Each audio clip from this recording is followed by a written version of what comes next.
Perryn. How are you? Things are good, man. Good to have another chat. Round two. Absolutely. Absolutely. Round two, right? Yeah. Yeah, look, we got a little more official. We got an official name now and a logo, the construction marketer and technologist, a webinar series. We're Yep. getting up Yep. there. So Yeah. and this will be a fun one. We're gonna kind of kickstart a new series. At least the next four episodes, we're gonna focus a lot on building backlog. Um, you and I were chatting about what to chat about. Um, this was a big thing that kept coming up was backlogs. We kind of broke down a four-step or four-part discussion, let's say. We're gonna start today with kind of before the project. I'm good. Yeah. You Yeah. ready to jump in? Absolutely. Yeah, let's do it. Honestly, we're very excited, especially with the new logo, as you said. The new website Yeah. even is up. We have the recording Yes. from the last call, and we'll have all the recordings for our next webinars on our website. So it's some exciting times, and I'm just excited for us to start talking about it today. And Yep. the Yep. construction marketer and technologists.com. So we'll put that everything in the documentation, obviously. Yep. It's long, but it's super descriptive and exactly what we are. So Yeah, yeah. We're yeah. not, And, yeah. No and acronyms if here. and we try to say if you're new here, I'm the marketer, you're the technologist. So and you'll see Exactly. as we dive into some content, you'll pretty see how we do that. But we have a rough idea what we want to talk about, but this is very much unscripted.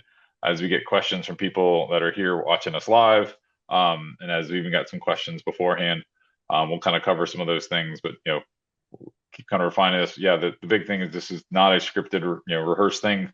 We have some big talking points we want to go through, and but really we just want to talk about construction. Definitely a little bit more of the maybe the small medium sized contractors, both residential, commercials. What we'll be talking about because they're the ones that generally need the most help with marketing and technology. So, all right, you ready Absolutely. to jump in? Let's go. All right. So we're going to talk building backlog. We got to talk about lead generation. And I'm amazed how many clients I've started working with, or even prospects I've talked to, and they're like, "Our marketing team delivers no inbound leads," and I'm like, "What are you doing to do that?" And then it's just silence. It's like, okay, if you're not doing anything, how do you expect to get leads? They don't just like magically appear, and it's like there's a lot of ways to do this. And one of the first things we do, we kind of talked actually, we talked a lot more on the last call was this ideal client profile. And I'm excited that some of my clients they're building out like this kind of formulas. How do you even figure out who your best clients are now? You know, looking at like what clients pay on time, where are they geographically located, what types of projects they have, how long you've been working with them, or um, do you like working with them? Like just to have somebody take this step and say, what kind of contractor or what kind of clients do contractors like working with?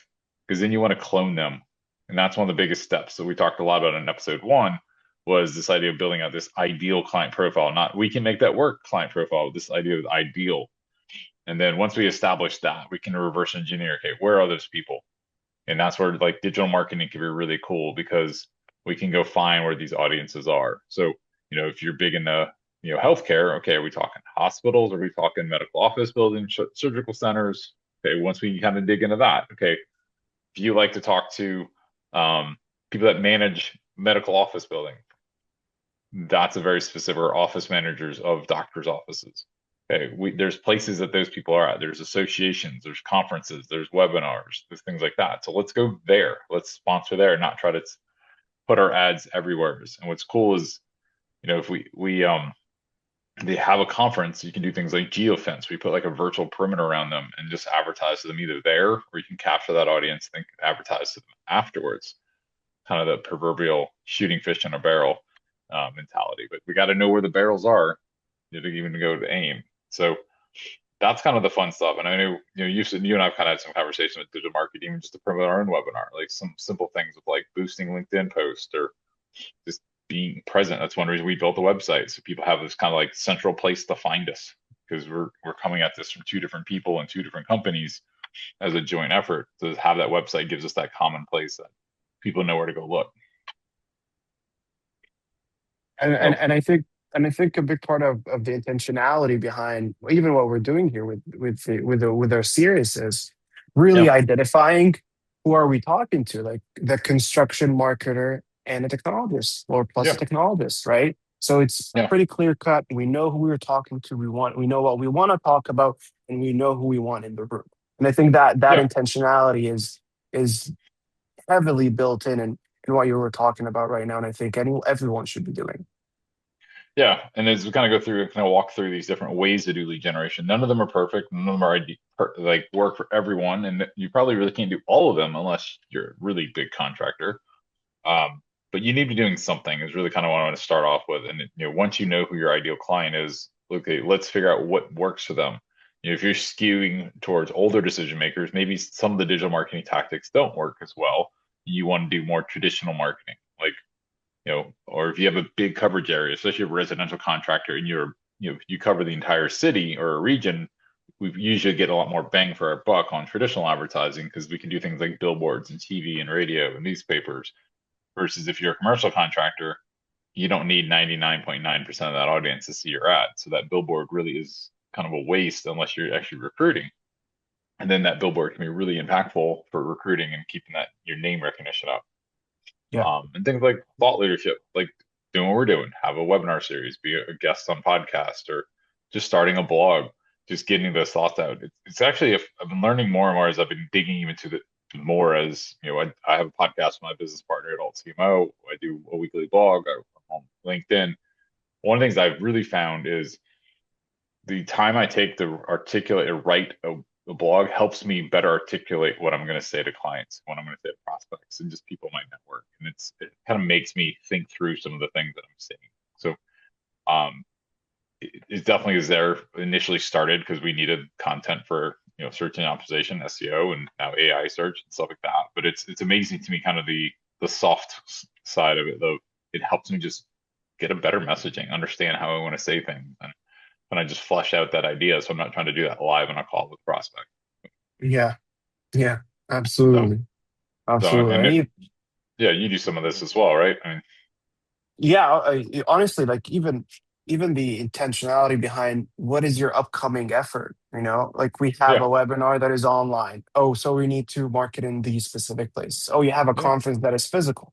Hey, as you said, like even the older owners versus the younger owners, each yeah, and every side, like you're talking, your message, you're talking about the same thing, same yep, messaging, same people, but the vehicle that you're using might be different, even depending on what you're planning to do within the next 3 to 6 months.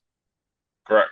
Yeah, and let's even talk like we want to slightly adjust our messaging. We're not going to change our whole company necessarily, but if you're going to healthcare and then you want to talk to um, industrial, those should be different topics. They have different pain points. They have different languages. They've you do need to represent your company differently, and this is one reason it's sometimes hard to write content for a homepage because you're trying to kind of be all things to everyone. But then once you funnel them into your specific pages where you have different posts about this on social media or um, content, ads, whatever, you definitely want to talk more to the audience and make them understand that you know what you're talking about. So, and I do want to spend a little time on just AI search because this is definitely a big thing that comes up a lot. I know we spend a lot of time on my podcast about this. Is made a lot of contractors, a lot of CEOs I'm seeing are basically like, I don't care about SEO. I just care. I want to show up in ChatGPT. I want to show up in Claude. Well, there's still a lot of things we got to do with SEO that get us there. All those tools, the search tools are built essentially on SEO principles. We can't Where, leapfrog where, it or where, where ignore it. where do you think Claude or ChatGPT gets their informations from? Well, and Where do it's you think they get funny. it from? Well, it is. They're getting a lot from the internet, and there's a lot of things that are really cool. And one of the things I see a renaissance for is PR. Like public relations is coming back now because it's kind of getting discredited. And so I know a lot of people are saying, "Oh, AI is going to get rid of this." It's actually AI is building this back. The idea of getting awards, getting press mentions, getting selected to be on a panel or a speaker at a conference. These are all public relations activities now carry a lot of weight, especially with ChatGPT and Claude, because they're like third-party validations. So there's always been good SEO tactics as well because you're getting the backlinks from them. And what's Yeah, cool is now even Google isn't they're getting smarter. We're even starting to see this idea of SEO and GEO for generative engine, and then there's even this AI search in the middle that's kind of like I call it super Google, um, where it's using more intelligence. But Google's traditional SEO is getting smarter and smarter because they're using AI to rank things now instead of just this really long algorithm or formula. So it's interesting to see that we got to build this and you kind of almost have to reverse engineer how technology works. And you know, we know we're hearing more and more about all these data centers and the computing power. So one of the simple things you can do to rank better on AI search is to have a clean, fast loading website because it takes less computing power. And they take that into consideration when they're ranking things. And it's amazing. I've taken a few clients or we've had a Google page speed test to be like in the 30s and we bring them up to an 80, which takes some work to do. And that's what the trigger that actually really helps the AI search. Yeah. I'm not So even not even from an AI perspective, but also for the search engine perspective, because at the end of the day, who are they serving, right? yeah, They're serving the client or the user that is searching for that yes, specific service, right? So if the website is slow and you click on it and people bounce off of it right yeah, away, obviously your ranking will go down because the yep, Google does not want a bad experience for its users because they get paid yep, before with users actually interacting with with websites online, right? So yep, even when it comes to website performance enhancement and all of that, obviously being an AI search it helps, but as I yeah, said in the beginning, where do you think AI gets the results from? Is it's from Bing? It's from Google. If you're using Gemini, obviously it's yep, going to be from Google. If you're using ChatGPT, it's going to be Bing and other resources and other browsers. yeah, It's all on the internet. So if you're not optimized to that and you don't have your content in there for the AI yep, to search and to see, it won't be able to see it. It's as simple as this. If it's not online, AI won't be able to see it. yeah. I posted something yesterday with 10 hot takes of construction marketing. And that was, I think, number two that a lot of people in the comments were resonating with. Like, if you don't exist online, you don't exist to many people. Yeah, It's think about it, when you need something, whether you need a plumber in an emergency, you know, whatever, you need some help with your house, you need work commercially. Most people are going to Google. And if they don't Google, they ask their friends. Then they get that. There's stats from Gartner. They're like, it hovers between 90 to 95% of B2B referrals still look you up online. yeah, And this is a huge issue we're seeing on the commercial side of contractors is their potential employees are looking at them online and they're using AI to evaluate their company. They're shortlisting potential employers using AI. yeah, And if you don't exist online, you're literally shooting yourself in the foot. You don't exist to these people. yeah. Absolutely. So, I love this. and I did put a little comment in here. There is a place for cold outreach. The cold calling, the cold email, the things like that. There is a place, especially if you're kind of learning a market. I used this once a while back for a construction robotics company. We were trying to essentially figure out the pain. We didn't know it, and we could instead of doing essentially a ton of market research, we just went kind of battle tested and went straight to the market and try to sell and got what resonated, what didn't resonate, and got a lot of information really quick. So Yeah, because we were able to pivot as we're going, we weren't trying to get this big market research study done and then wait a couple months. Like with robotics, some of it is just speed to market. So yeah, there's a place for that. It's got to be street and it's got to be like very relevant.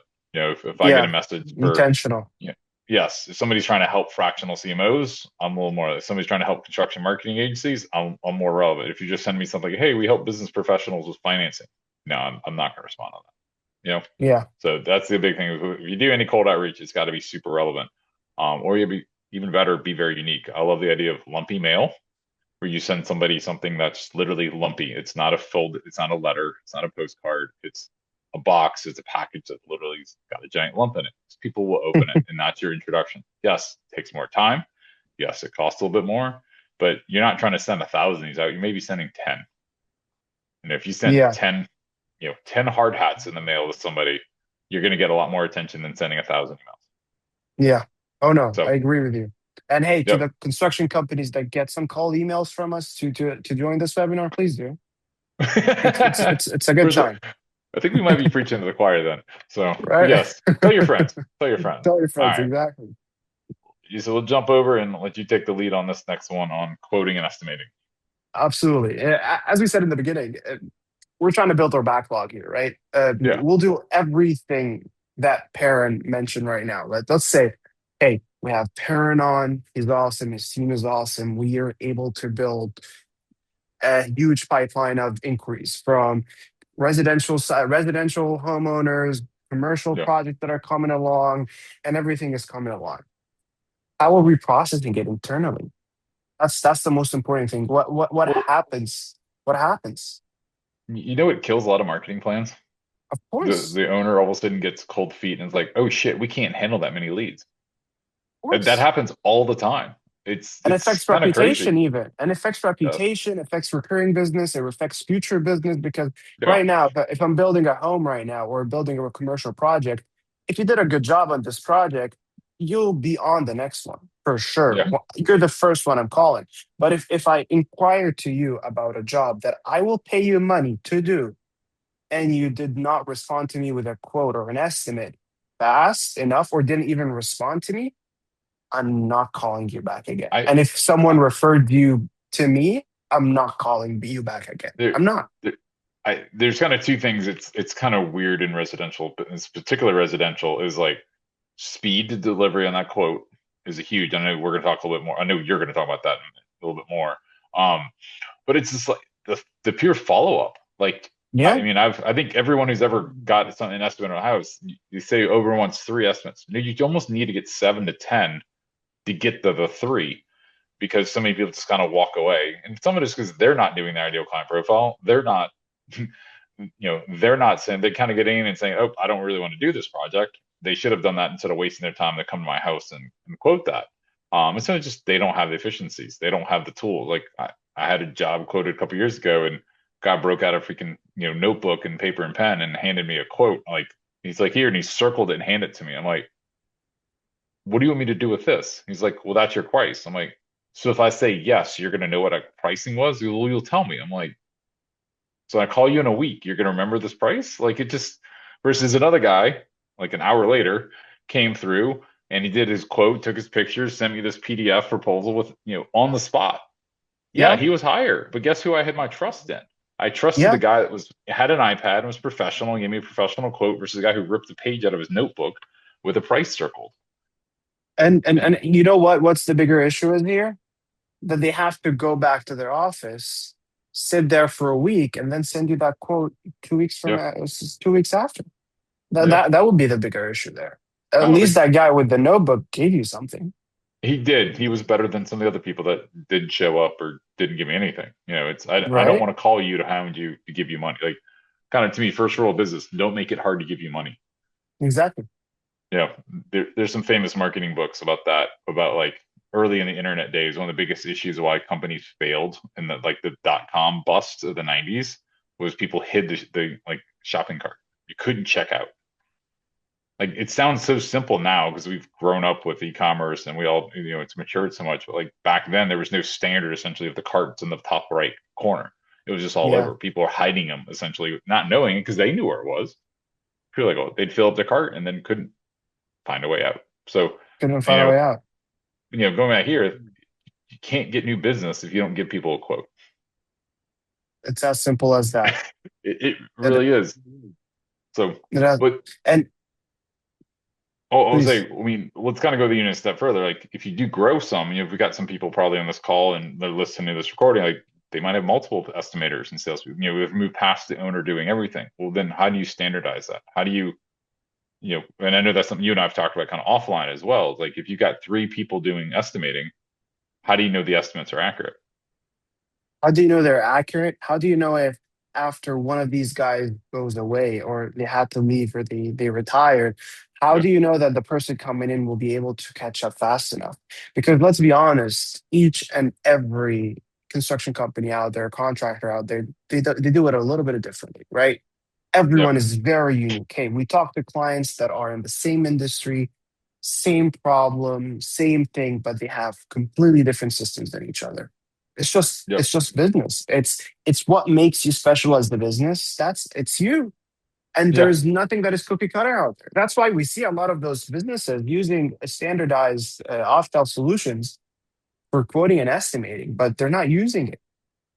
Well, and part of it's they don't even know their own system. I saw a LinkedIn post this morning from a fractional CFO with civil contractors, and I think if I remember, his sweet spot's kind of like 25 to $250 million contract, like so good sized Yeah, companies. So he was working with a company that their hit rate was 25%, which is fair in civil construction. There's definitely some bid work stuff. They brought it. Their estimator retired, brought in a new chief estimator, and their hit rate dropped to 8%. And the main reason why, and they figured it took them a year to figure this out. The reason why was the old estimator would then mark down their subcontractor pricing because he knew that was part of the negotiations once they won the bid. Well, the new guy didn't do that. He just used, oh, that was the sub's price. I'm going to use that price. And they never had a chance to essentially go back because they were too high and they were inflated by potentially 10, 20%. Yeah. And didn't know that because nobody documented the process. I mean, just that And simple, that simple decision that that old chief estimator had been doing for years, maybe decades, just in his head, he knew that was part of his process. They didn't know. So, they didn't know. We have a question from the audience. What's the ooh, biggest issue construction companies have with quoting and estimating, and how would you solve it? That's a good question. So yeah, honestly, it's a mix of everything. When you look at, first of all, do you have a system, right? yeah, First of all, who's responsible for estimating and quoting? If it's the owner, then hey, you have to stop here. You have to find a way to delegate that. That's yeah, step number one. Is it a an estimator that has been there in the business for the last 40 years and needs to retire in 2 years? That's a big red flag. You need to start yeah, looking into that, right? If it's a bunch of estimators, they're the only guys know how to do it, and you have a very, very high risk, and you're paying them a lot, and you have a very high risk if someone left, you'll have a big hole in your business. That's a red flag. If if you're coming in and you have five estimators or 10 estimators and you still have a huge backlog of work and you're losing business because your estimators are not being able to catch up, that is a red flag, right? well, yeah. One of the things to see a lot with estimators when it's not the owner, when there's an owner's doing essentially estimating, sales estimating, and project managing, everything's encapsulated. But one of the issues you get once you get past that is the estimator gets so busy they can't ever actually make it back to the field to kind of verify the quotes that they're giving are actually accurate. And now you potentially Yeah, have a price issue for months, if not years, because there's no way to like there's no feedback loop. absolutely. And honestly, in that case, how do you jump in and solve that? Is by automating the process, standardizing the process, Yeah, really getting what's in the mind onto a piece of paper or onto the yeah, technology, not a piece of paper, obviously that's an analogy, but into technology, right? yeah, We're in 2026 now. 2026 means the ability to modularize, the ability to be able to automate things through the roof. So if you're getting a piece of input from someone, processing it using specific mathematical formulas, yeah, you have your inventory with everything marked down, and you need to put your percentage, your profit margin, yeah, your cost, your labor cost, the number of hours you're supervising the project, yeah, subcontractors coming up, even requesting a quote from the subcontractors that is pretty manual from a lot of these guys these days. Right now, you just need to send the email, wait for a response.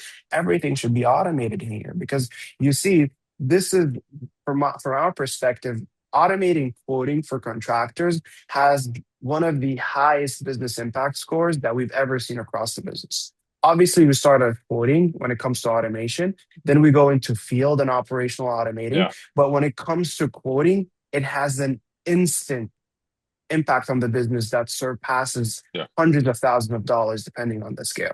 Hundreds of yeah, thousands. The second you, hey, at the least part, the second you move the owner outside of the estimating process, that's $300,000 just like that because he's paying himself a lot, right? And yeah. he's bugging himself at least 20 hours a week just sitting down on quotes, at least. Oh, what it's also interesting is when you remove the owner from the estimating, especially the sales and estimating side, the valuation of that company goes up 5 to 7 fold. Like the company is And essentially that's worth, if crazy. whether it's commercial or residential, if the owner is doing sales, project management, estimating, they're kind of the everything except maybe swinging the hammers. The company is worthless. The only thing they could do is potentially sell their assets, their machinery. But if they lease their machinery, there's literally nothing to sell because the new owner is not getting anything because the owner, Yeah. the current owner is everything. So I was just talking to an M&A advisor just yesterday, and that's one of the things we're kind of talking about is, you know, what is that? And he's like, yeah, easily 5 to 7% or 5 to 7 times, not percent, five to Times. times the value of the company because coming in, whether it's you're selling to a bigger company, a competitor, or private equity, like they care about when that owner moves some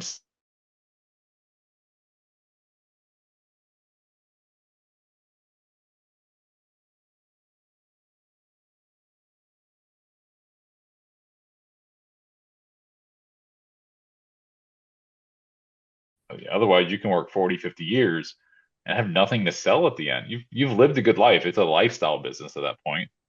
But until you bring in the right people and the right processes, and this is a great way to bring it, is one of the probably the most critical processes that actually standardize across the board is the quoting and estimating. Because Yeah. all those things that are actually in the owner's head or the senior estimator that's about to retire's head, how do you get that down into that process? So No, I love this because also I was talking to an exit planner advisor the other day. It was like even that when it comes through the transition period, if you want to yeah, retire next year, oh no, one of the biggest, one of the biggest terms and conditions that we have is you need to stay with us at least 5 years. If you have systems, if you have processes, yeah. if you have automations, if you have everything in there, you wouldn't need to stay that long. They have Out everything. It six runs by months. itself. Yeah. 6 months and you're out. It's done. If you if you can jump on a cruise boat for a month and not talk to your team and it still runs, great. I mean, that's where a true CEO should be, is the CEO's thinking about the future and they've got enough people in the day to day to handle the day to day. Coming out and evolve, but it should stay stable. Yeah. So I mean No. that's what we're trying to do with my company as well, is be able to have the CEO essentially fully removed from day to day. No, that is perfect. And obviously it starts at a more less reliable level Yeah. in a sense of, okay, let's figure out how we do our Correct. estimating. A lot of the clients that we're dealing with, and when we start talking to them about their estimating, they're like, oh, actually, I think now we need to figure out how we do our estimating. I'm like, Yeah. oh, that Yes. is that is something. Like we Yeah. don't know now how we're doing our estimating. We don't know process, no mouth, nothing whatsoever. Oh no, we go in and wing it every single time.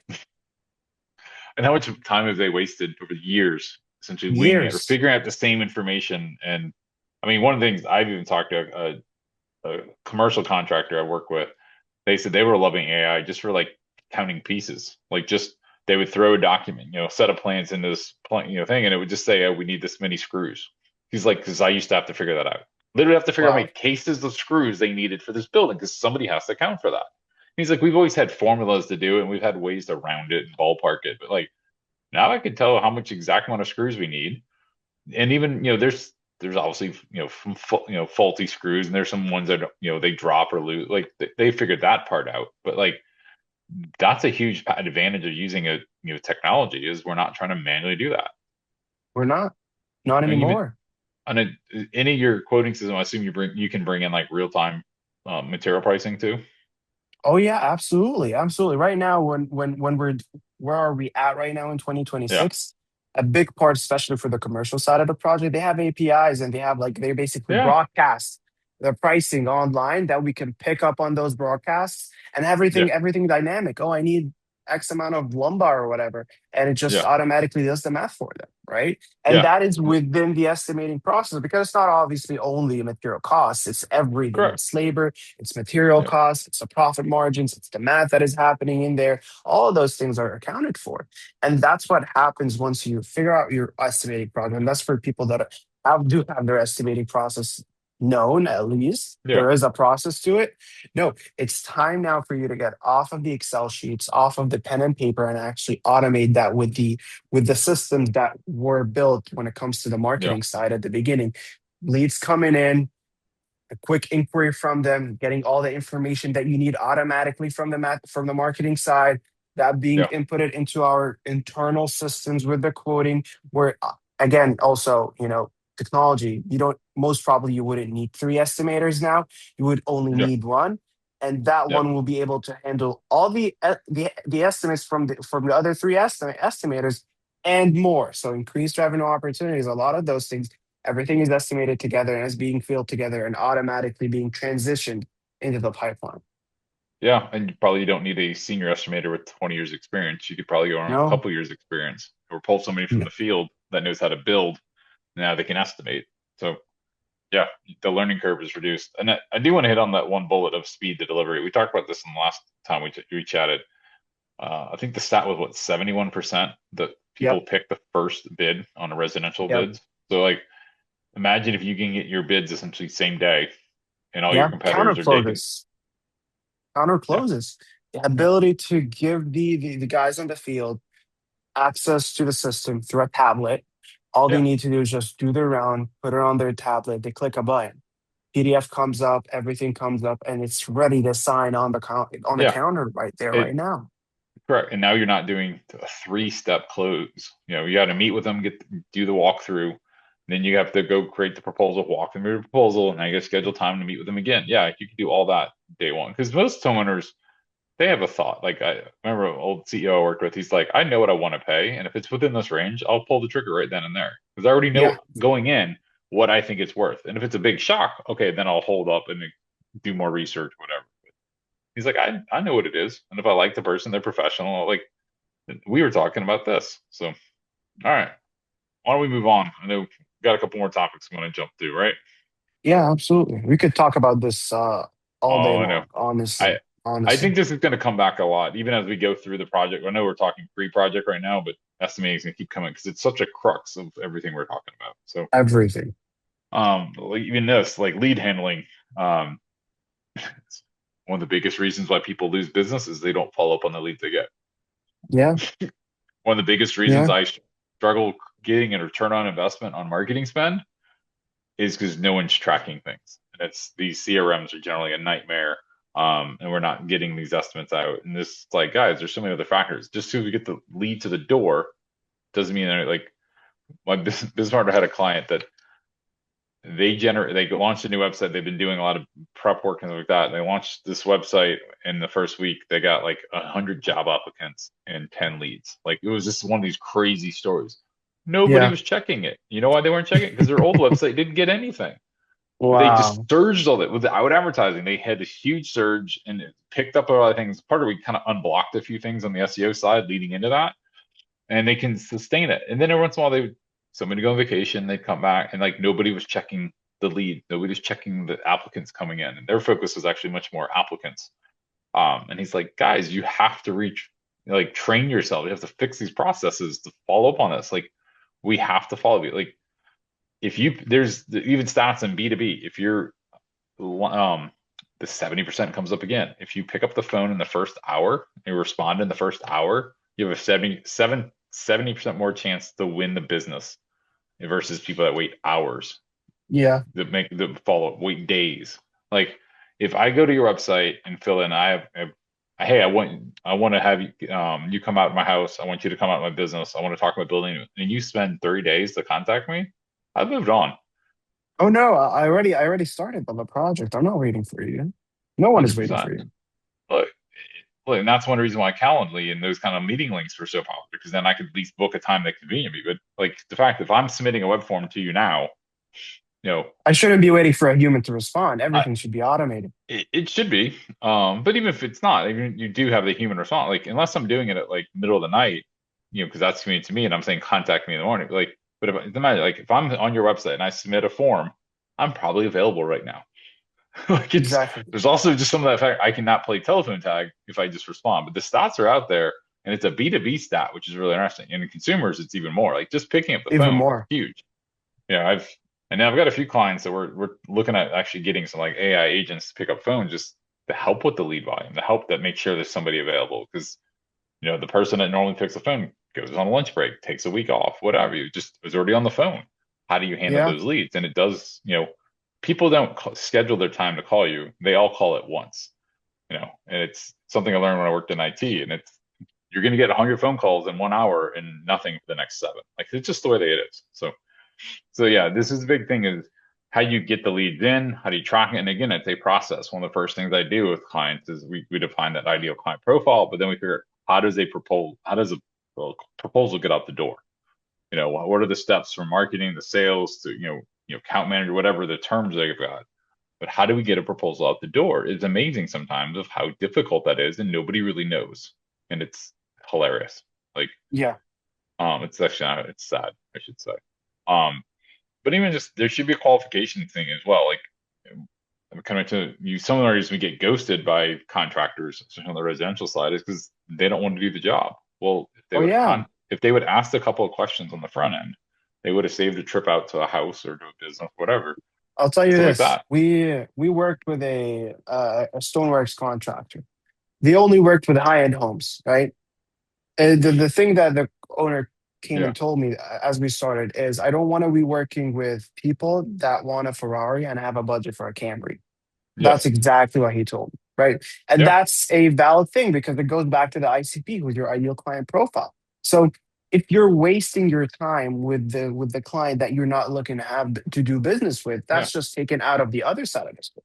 So Yep. what we did is we basically created a minified version of their estimating tool that is client friendly, where Yeah. any client that they really go the questions that they ask in the consultation at the home, like what are the materials, are you looking for something luxurious, are you looking for something like this, how many square footage Yep. do you have, how many sinks you want to do, all these things, some simple questions, right? And Yeah. we gave them an estimate, a plus minus 10% estimate. Yeah. And obviously, the business got the response back, but at the same time, it helped them to actually understand, oh, do I actually want to talk to these guys or no? And obviously, this needs to be synced up to their CRM, needs to be synced up Yep. to what's coming in. Like this page needs to be marketed, needs to be SEO friendly. Once it comes in, it needs to go back to the CRM. Someone needs to pick up the phone if they're a legit lead. And all of these Yeah. automations can happen automatically through that Yep. page. Oh, I was looking at the software the other day for one of my clients, and it's a marketing software. And in the drop down to book a meeting with them, to book the demo, it asks what trade are you in? You know, if it's residential commercial, and if it says literally, if you click commercial, it's like we're probably not a good use. You know, we're not good for you.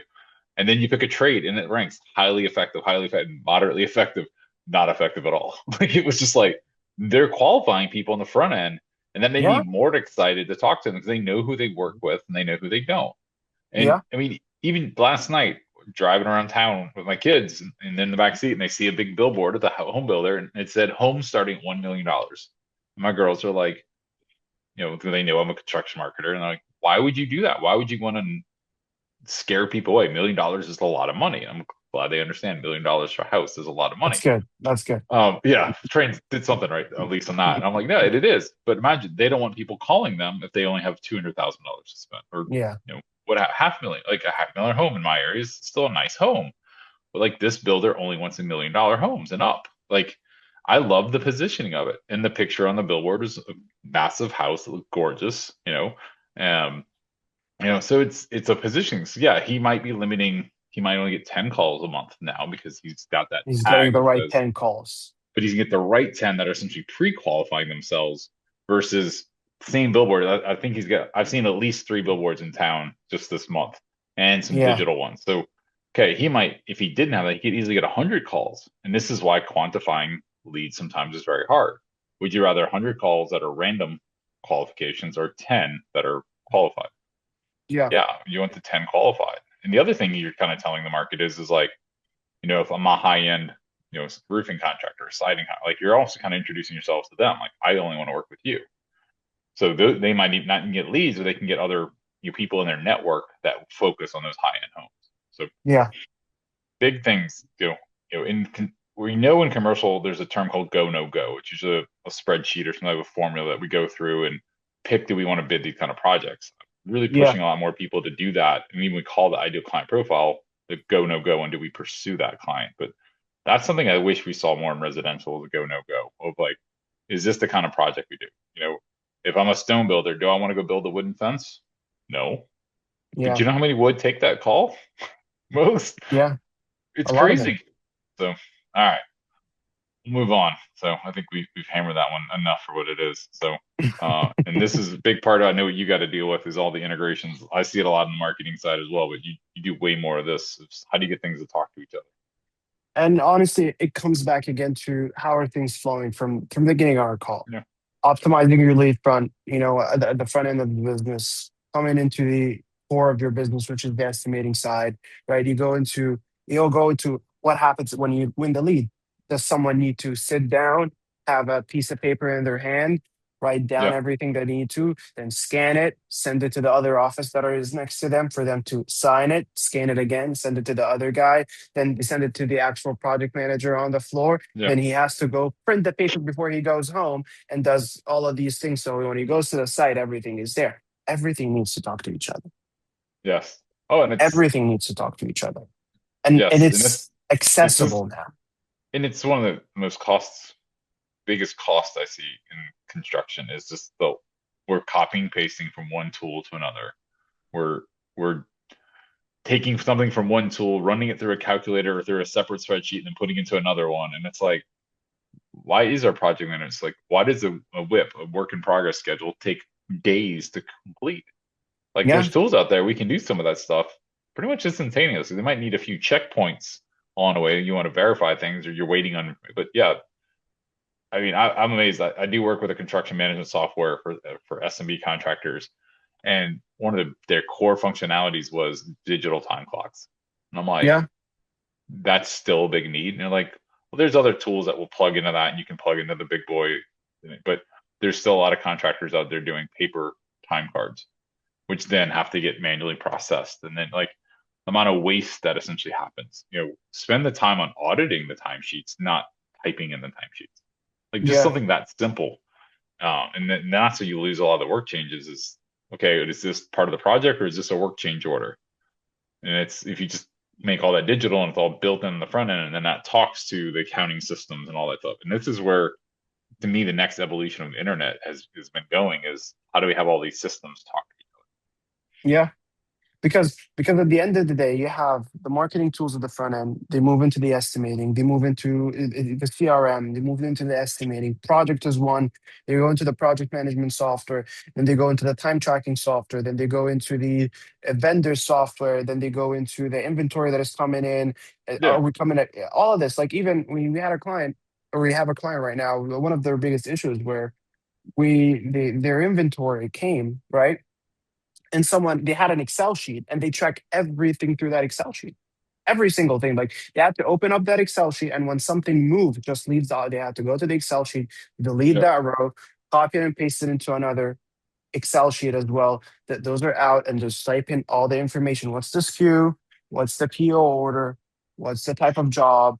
It's it's Yeah. it's It's it, it, crazy. it is right. But at the same time, then when we ask the because a lot of the things that people don't realize is most of these brands out there, most of these softwares out there allow us to integrate with them. And Yeah. I They want to want you ask to.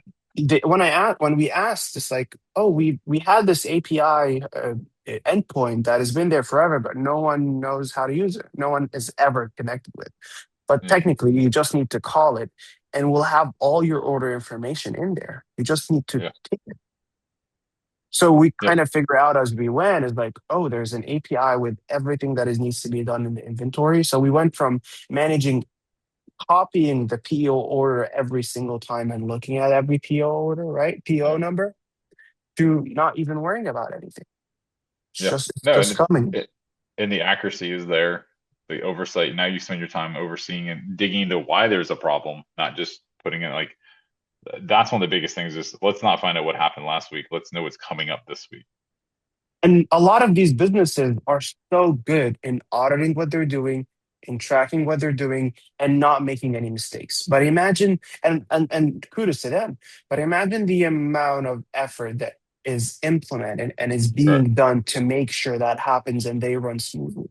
Imagine if Yeah. we took out of all that effort and put it into business development, into improving processes, getting better Yeah. assets, getting better machinery, getting better this.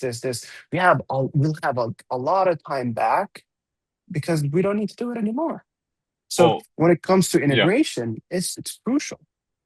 I've got a client who's already talking to you about building some tools, and one of the things we talked about the other day was, okay, if a PM on the commercial side is managing two projects, but they manage three. On the residential side, those PMs go from managing five projects to seven because they have better tools. They're not chasing their tail. They're not chasing data as much.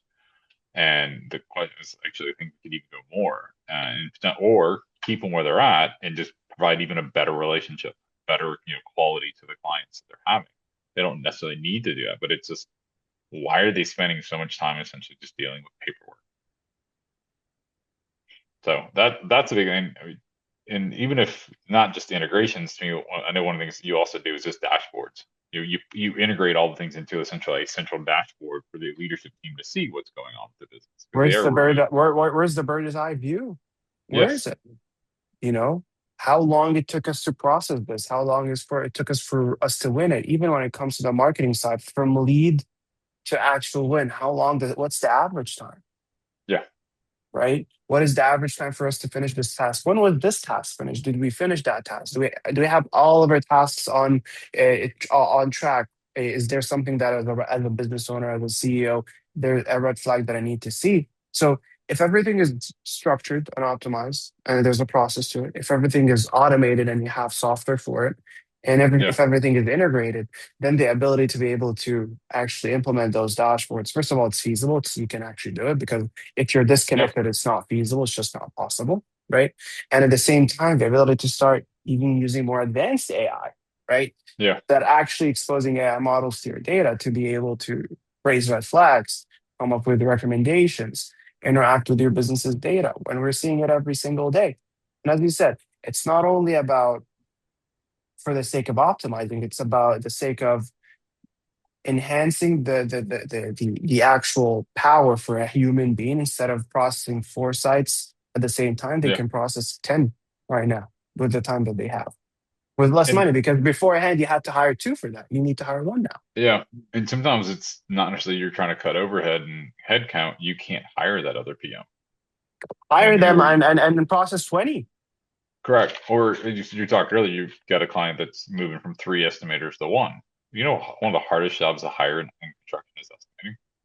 Absolutely. So you That's why it's have one to of the biggest problems out there. correct, correct. All right. Well, I think we've said a lot, and we probably could each talk about each one of these topics for easily a couple hours. But if Yeah, I would at suggest least. if anyone wants to talk a little more specifics about their company, their client's company, there are some people on this call are, consultants as well. Yeah, let us know. We're happy to have a conversation. That's what we enjoy doing is getting to know people and having this kind of conversations of how we can help. And if we can help, we move forward. If we can't, we'll try to point you in best direction, give you the best advice we can. So I'm gonna go in there. I always like to close with a quote. There's some, smart people out there in the world. This one's pretty smart. Alexander Graham Bell, inventor of our telephone. Before anything else, preparation is the key to success. So a lot of what we talk about pre-project is just the preparation to get to the work. If you have a good estimating software, it's not just get the business. It's also how do you set your operations team up for success. We've all heard of those projects where it was estimated one way and they get to the field, it's completely different, or they don't have what they need and all these things. It's like, who the hell estimated this? What's going on with this? You know, or why do we take on this client that's horrible? And all these things. There's a lot of the prep work that is skipped over, and that creates the problems in the field. And if you're not working in the field, maybe you don't feel like you got to deal with it, but it's a huge ripple effect throughout the company. And then you're offering a free assessment. Yeah, You want to yeah, talk a little about yes. that? Yeah, absolutely. So as you guys know, we help businesses automate inefficient business processes through custom software and AI automations. So we have our construction audit, AI and technology and automation audit. All you need to do, you go, takes 10 minutes to fill up. We create a report and we have a sit down and talk about what are the opportunities that you might have in the business. As Perryn said, we're all about having conversations. Yeah. It's absolutely free. You just go in, fill it up, or book a call with us. Obviously, we'll be sending a follow up with the audit links for me Yeah. and calendar links and for Perryn as well, Yep. and for you guys to actually get access to everything that we just talked about today. Hey. Take care, everyone.